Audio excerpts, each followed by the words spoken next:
and we ride. That's what we gonna do. We gonna hit the red yard and let me give you a black bag. That good coffee, got me some good sticks, and we gonna kick it. And what we're gonna kick about is transformation and reform. So for those who don't know me, my name is Bossman Brewster. I spent almost right at 14 calendar years in the Texas Department of Criminal Justice. I left when I was 17, I came back home when I was 32. So now, I can easily start out and tell y'all how successful I am. I can tell y'all I own 10 trucks, 10 trailers.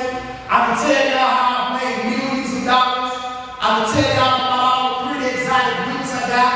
I can tell y'all all about my chains and my jewelry. I can tell y'all about all those great things.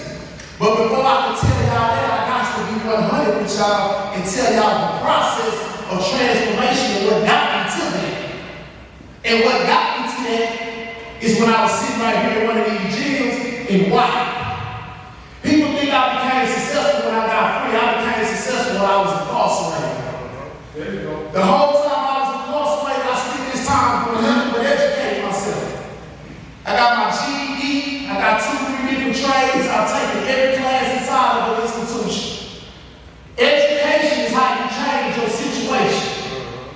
So I just told the dudes this morning that when you're born, you look like your mama and your dad. But when you die, you don't look like the decisions you've made. I'm telling you guys this so you can understand the significance of how you are responsible and in total control of you and your life.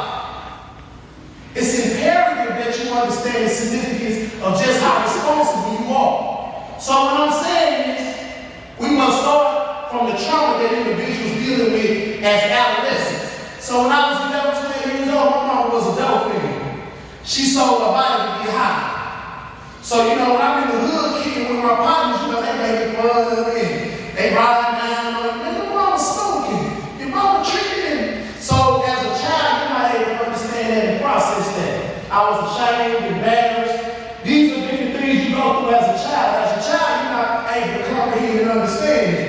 But now, as an adult, 30, 40 years old, you should be able to process that, understand that, and now be willing to go back and be a solution to the problem.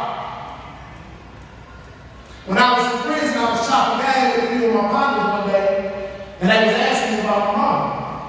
So I'm telling them, I don't fuck with her. She a dumb thing, bro. Don't do that. She a B, she a A, she this, she that.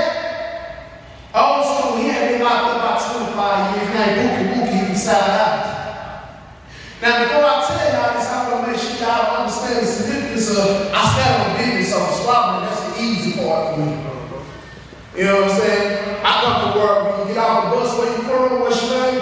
When they run red, we're going to check you out, baby, see what's going on with you. So what he gonna do in his day room is not a reflection of me not wanting to fight. He grabbed me, he turned me up against the wall. And when he grabbed me, he turned me up against the wall, he going on. How can you be here and talk about your mama like that? You don't know what your mama done been through to take care of you. You don't know how many men she done accepted the abuse and mistreatment just to be able to put food in your mouth. But you call yourself this big bad man, this big bad gangster. You was a child, you was a kid. In my mind, I'm like, man, my mama must have messed around. It got to be something. Homie is way too still about this here. But as a child, I'm not even able to understand the process that what he's telling me is that, hey man, your mama got an addiction. It's not that Vicky didn't love me. Vicky loved me. Well, I can't express the way Vicky loved me. But Vicky had an addiction. As an adult, I understand it wasn't that my mama didn't love me. She had an addiction. As a child, I tell you, you don't love me, you can't know about the devil. So why do I tell y'all that? I tell you guys that because there's a lot of us that's in this room that's 30, 40, 50 years old, we still tripping on the trauma from our childhood. I tell people this because you sit in prison. Let me ask y'all a question. How many people in this room go through depression, frustration, anger, and stress? Oh, that's 100% of the room. So I guess I'll go ahead and break the The depression, the frustration, and the stress is still going to be there. It's not going to go nowhere. I don't want you to be up under the impression that you're dealing with all this because I'm locked up. And once I get out, I know it's going to be all there. Wrong. So getting out of prison is not the end goal. Let me repeat that. Getting out of prison is not the end goal. I know a gang of people who want to get out of prison. I know even more who's gotten out of prison and went right there. 76% of all inmates return back to prison within the first 3 years of being released. You know why? Because all they wanted to do was get out. While they was in prison, they did nothing conducive to enhance themselves. They done nothing. All they did was play dominoes, chess, watch the parlay in the pickle. They was caught up in the politics of prison. They never took time to fully invest into themselves. And that's going to show the moment you are released from prison. So when you are released from this institution and you out into society, whatever you've been doing the last 10, 15, 20 years is going to show immediately. It's going to show immediately. So I have a sweater on right now. This sweater says, stop giving little homies bad game. Everybody see this sweater? Make sure I go back here so y'all can see this sweater. If y'all see this sweater, it says, stop giving little homies bad game. The reason I represent this the way I do is because I'm somebody that gave my little brother bad game and he got killed. So I was one of those dudes who gave first hand authority to second-hand causes. I'm one of the guys that I'm in prison. My brother, he writing me. So, he be hitting up the set, crossing out letters, representing this what he doing. So every time my little brother writing me, I'm going to the radio with the homies. Look, bro. Read that right there. That's how we do it wrong from. That's how we put it on right here. We put it down early, bro.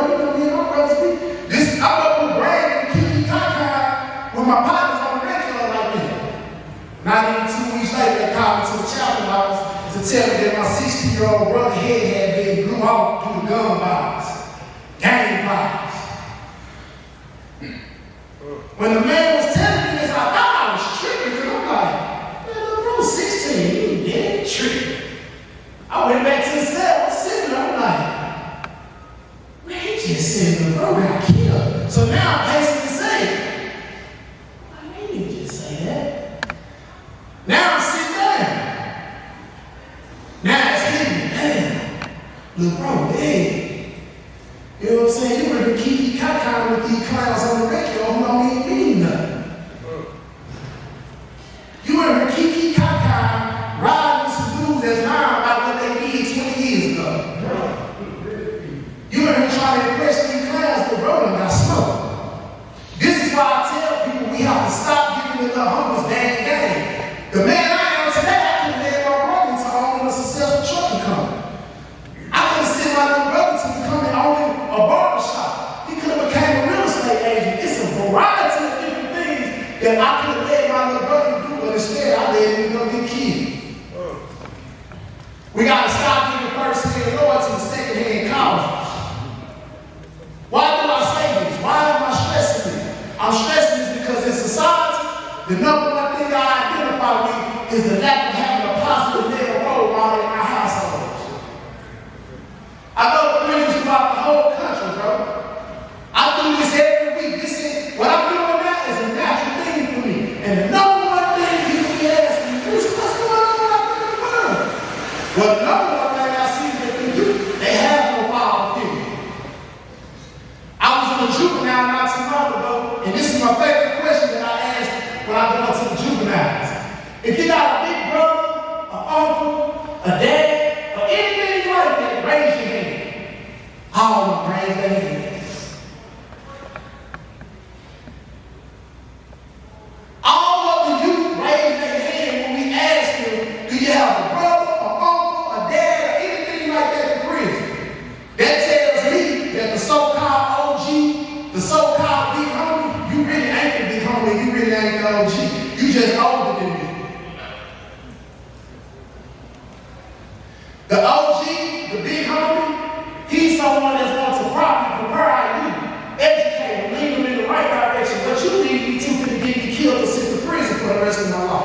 you're not going to be home. So how many of y'all know guys that be in the day room and they spar all day long? They go 100. They doing this 100 times. Bro been in the store for 2 years. As soon as he had a real fight and really got hit in the mouth, he went to win. I'm talking about all that sparring he been doing for 2 years. As soon as you have a real fight, boom! You know, forgot everything with the win. That's how life gonna deal with you.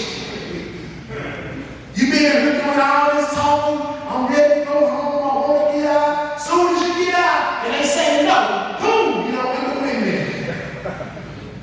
As soon as you can't get this job, boom, no, you don't win the windmill. Things ain't going in your way. You don't win the windmill. You don't forgot about the peanut butter sandwiches. That just went out the window. I always tell my partners, I'm amazed at how you can do 20, 25 years, come home and get a new pair of shoes and a piece of vagina, and you'll forget the whole last 25 years. We're right out the window, like you were nuts. But everybody ain't true. I don't want you to be me. I want you to be the best version of yourself because everybody else is already taken, bro. I'm not going to try to be him, but I'm going to be the best version of myself. The whole time I was incarcerated, I educated myself, hands down. Me and my partners in the penitentiary, I don't hang against me. Me and my partners, we hold each other accountable. So if you in the wrong, what's your name, bro? Huh? Tyler? How you doing, Tyler? You my boy, man, you know what I'm saying? In front of everybody in this gym, we gonna play it cool, you know, all this good and that. But when we get back to the line, it's just me and you, I'm gonna be telling you that's some bullshit you been doing, bro. Don't do that dumb ass shit no more than you. This is how me and my partners deal with each other. I'm not gonna watch my partner do something goofy. Yeah, what? No, we're not doing that. I have more standards and principles. All right. I have expectations. All right. So when I say that, I would like to think you got morals and principles and values and things you stand on. Once again, I can easily come in here and tell y'all about all the great success that I had. That's the pain if I don't tell y'all about what it took for me to get to the success. And what it took was for me to be right here in this gym wearing all white uniform with my state boots on, and I'm sitting there asking myself, man, what you gonna do, man? What you gonna do with yourself? My brother getting killed, it was an eye-opener, and it even made me like, you know, man, you need to do better. But you know, you get caught up in the prison politician, continuing to go. Not even a few years later, I get another trip to the chaplain office. Your mama just died from a drug overdose. They called me back to the chaplain office a few years later, right after this. Hey man, your mama just died from a drug overdose. If we do not break the generational curse, it will continue. Prime example, my mama been in prison, I've been in prison, my middle brother been in prison, and my baby brother been in prison. That's 4 different years. That's 4 different generations of individuals who have been in prison. So I'm going to pass this around to y'all because I want y'all to see this. It's a picture that's in there.